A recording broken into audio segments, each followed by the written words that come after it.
signal generator for low frequencies, radios, fixing radios, short band radios, and things like that from the 1940s and 50s.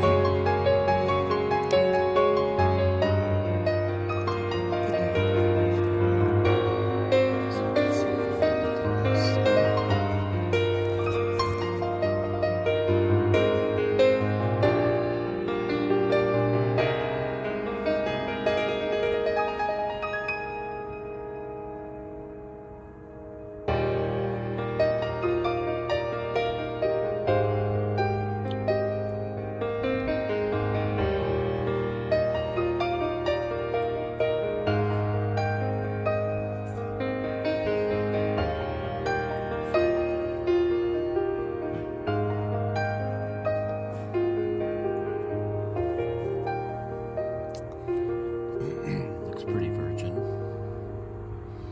I'm going to make it all modern.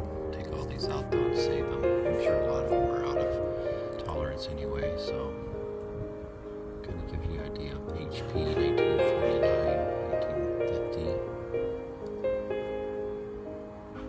1950. Just mostly capacitors and resistors and tubes. There's only 4 rectifier diodes. I'll be able to find those. This looks like an interesting fix here. Bottom blood there. I don't know if that's normal. Leave it alone though. A couple of them like that. Looks like they just added too much solder from up above and it seeped all below.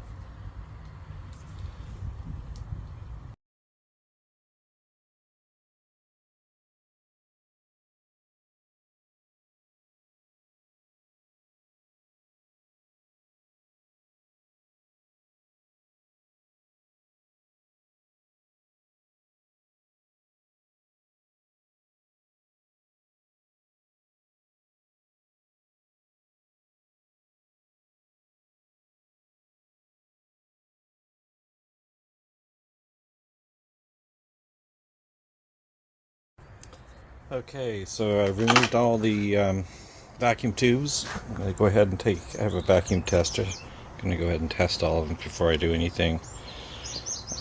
Wouldn't want to fire it up with the bad tube because that can do damages to other parts like these electrolytic cans in here.